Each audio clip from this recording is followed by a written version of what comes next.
Oh, just catching up on the news. Speaking of that, have you ever wondered who wrote all the stories inside the newspaper, who decided the order they should be published in, who wrote the headlines? Well, chances are you never asked yourself questions like that, and no one else has either. But what about the Bible? Have you ever asked yourself questions like this about the Bible? Who wrote it? How come those books were included? How do we know that the text we have today even resembles what was originally written?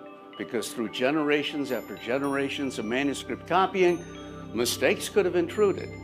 And by the way, what about inspiration and inerrancy and terms like that?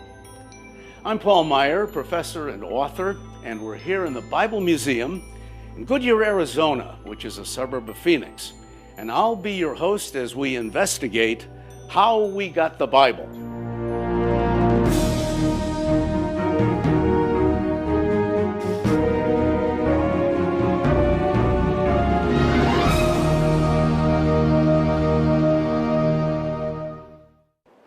The Bible Museum houses one of the world's finest private collections of ancient biblical manuscripts, rare and antique Bibles, and antiquarian books and theology. Owned by Dr. Craig Lamp, the International Director of the World Bible Society, this museum houses the most incredible collection of rare Bibles I've ever seen. In other segments, we'll be examining some of these very closely. But for openers, let's start with some basic facts about the Bible. In 1989, a man by the name of Russell Ash came out with his book, The Top 10 of Everything. Each year he publishes a new edition, and most recently, The Top 10 of Everything, 2009, was released. In every one of his books since 1989, the top-selling book in the history of the world has been the Holy Bible. At last count, the total was over 6 billion copies since its first printing in 1455. The book in second place is Quotations from Chairman Mao Zedong, with 900 million sold. There are over 30 million copies of the Bible sold and distributed each year throughout the world. The Bible was written over a 1,500-year span from 1400 BC to AD 100 by more than 40 writers. It was written in 3 languages, Hebrew, Aramaic, and Greek. The first translation of the Bible from its original language was the Septuagint, a Greek translation from the Hebrew Old Testament in the 3rd century BC. In its present form, the Bible consists of 66 books, 39 in the Old Testament, 27 in the New. It wasn't until 1228 when a Stephen Lang separated the Bible into chapters.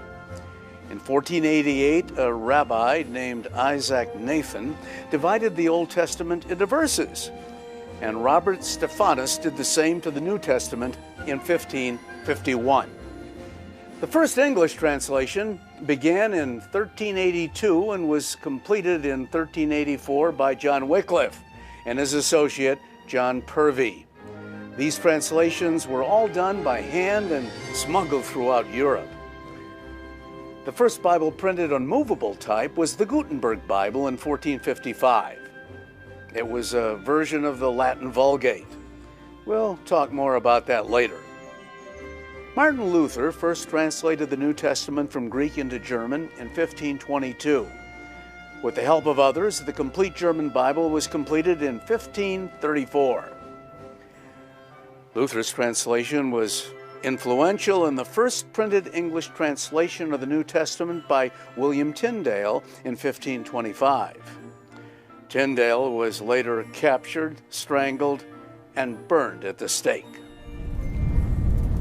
The first legal English translation of the Bible was the Coverdale Bible. Completed in 1535, it was translated by Miles Coverdale, who relied heavily on the work of William Tyndale. The first English translation of the Bible to be divided into chapter and verse was the Geneva Bible in 1560. This translation is also called the Pilgrim's Bible because this was the Bible that the Pilgrims brought with them to America.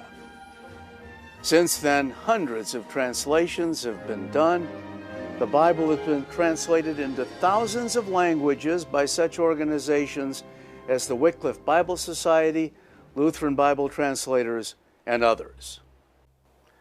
How we got the Bible is a fascinating story. In subsequent segments, we're going to examine the writing and the collecting of the books of the Old and New Testament into what we call the canon.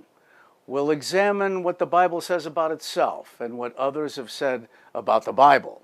In particular, we're going to focus on the evidence of the Dead Sea Scrolls and how the history of the English Bible is so amazing, the Bible that we use today. Now, before we move on, take some time to answer the questions in the study guide. I think you'll find them very interesting.